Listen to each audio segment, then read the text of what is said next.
On today's show, we talk about angels and we wing it with our discussion. Very nice.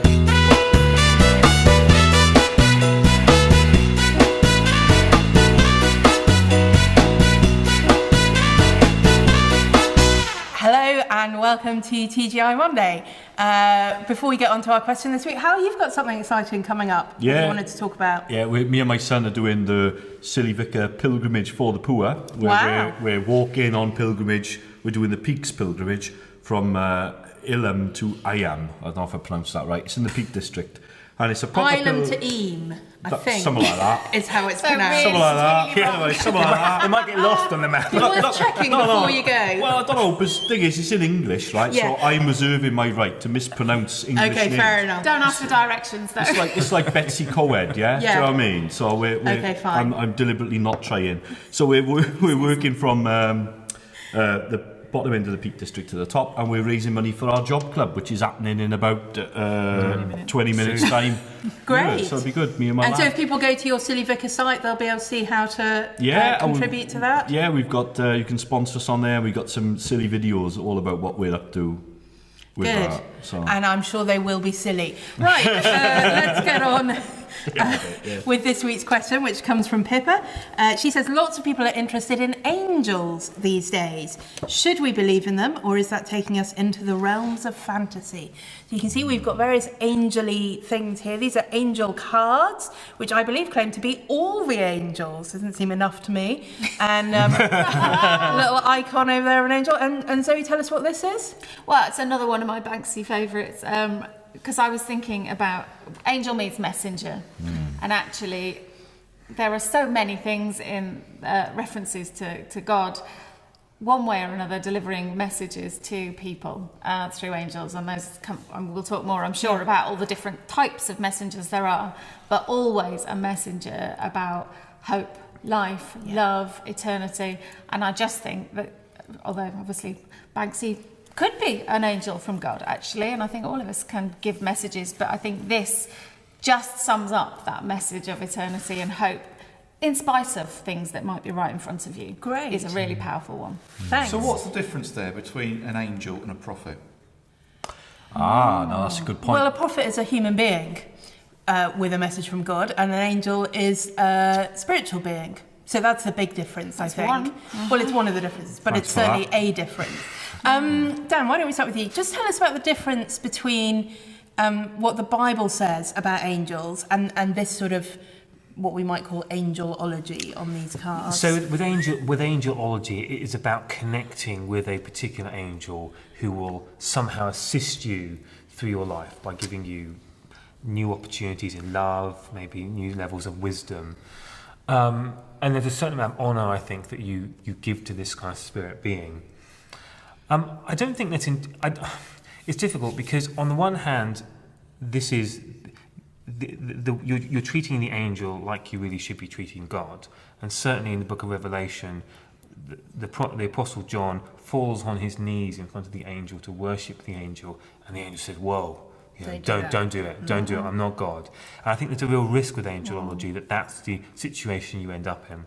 That's not their purpose. That's not what they're there for. But they are there for a great deal of purposes. They're created beings.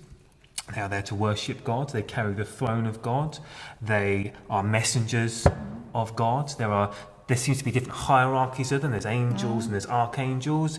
There's different kinds. There's seraphim and there's cherubim. Yeah. They've got different names. There's Uriel and Raphael and Gabriel and what was the other one? Michael. Michael. You know, I got a wonderful icon. I should have brought it actually. I don't know why I didn't. I got a wonderful icon of Michael in a suit of armour. Whoa. Yeah, suit of armour. Yeah, it's fantastic. I got to be honest, we talk. Society's very interested in angels. There was a recent, not referendum, there was a recent report done where 31% of the British people believe in angels. Gosh. There's angels in our Bibles, angels in our hymns, angels all over our churches, but we don't talk about angels very much, do we, as clergy? Yeah. And I think it's because we don't really know the answer. I think as well, though, is what we've done is, in some ways, is we've taken a lot of spirituality out of Christianity and we've made it too intellectualized, And I think because of our history, what we've done is we've got rid of things like angels and saints and things like that, which people do connect with. And I think the angels do assist us in our war against evil, because that's what Michael's about, you know. And if people weren't interested in this clash between good and evil, things like Iron Maiden wouldn't be so massively popular, like, because that's what it's all about. It's all about this clash between good and evil. And the angels assist us in that struggle against evil. That's what a lot of actually what we read in the Bible about angels is about being warriors, and is about being hugely impressive and terrifying. I mean, virtually every angel encounter in the Bible, the person who meets the angel is terrified. Yes, except the children's. Which is one of my favourite bits in the gospel that I've never heard a sermon on, so I'm really going to have to preach one at some point, where Jesus is yet again telling off people who were trying to be dismissive of children and saying, whoa, careful here. Their guardian angels see the face of God every day. Yeah. And actually there's something that I want to know more about that, actually. And I think an angelology actually is much broader than worship of angels, and actually a load of this stuff can be turned into different sects that suit ourselves. But angelology is really broad, actually, as a discipline that we just don't look at properly. Yeah, I think that's right. I what does worry me about a lot of this stuff is lots of this is just made up. It's not to do with the kind of angels the Bible talks about, but also it is that thing of making it in a way that suits us. It's it's about having an angel that I find comforting, or an angel that I find inspiring, or an angel that I feel is looking after me. And like you say, Simon, actually in the Bible, the most common thing that angels say is don't be afraid, because they are so terrifying. Always makes me laugh at. Don't be afraid. Honestly, be afraid. it's all right. Don't be afraid. And I just say exactly. Dan, you talked about the seraphim.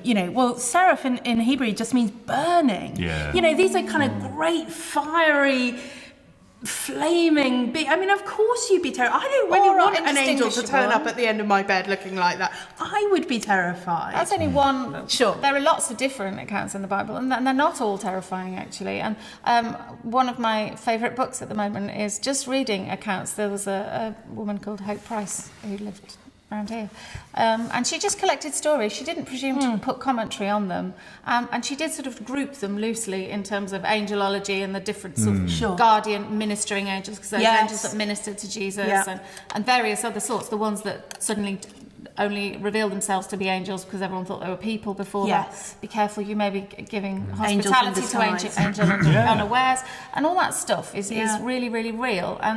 And I think actually having us being humble enough to just hear people's stories. And I have one of my own, but now isn't the time. But I just also think that it's a fine line between saying all a load of bunkum because we can't systemize it, and as if we can systemize, well, perhaps even a theology of church we can't be systemizing. So, but I just think it's important not to just, as you say, go, yes, my angel is like this, and it is at my personal bidding all the time, and God isn't necessary. But there's a point. We did, me and Dan did a funeral of a child a few weeks ago, and they described their child as an angel, right? And I think what they're trying to say there, what we said then, is that child had a message for them, and a message for all of us, that all life is precious. And I think what they're trying to say there is that their child is to them an angel, is now with the angels in heaven. And that's people with no sort of church background or anything like that, who have connected with this idea of the supernatural and of the spiritual. And I think the problem we have in the church sometimes is we're too easy to dismiss people or dismiss things which we can't fit into a nice little box. And I think the deepest truth we had there was that all of us have a message from God, and all of us can be angels in disguise in that sense with our message from God, and that's what that kid was. Yeah, good. Well, interesting discussion. There are angels in the Bible, so it's not the realms of fantasy, Pippa, but perhaps just something to think about a bit more. And as Zoe says, look at, as you're reading the Bible, the many different kinds of angels that are there and the kinds of contexts they appear in. So thanks for your question.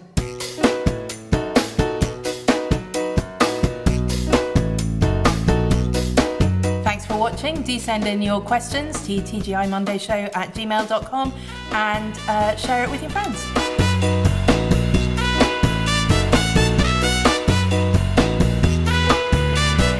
Angel 2. As opposed to Crystal Then Angel. Are these like top That's a trumps? sequel. They are like top trumps. And you have like My Angel's I tougher don't than know, your somebody angel. gave them to me.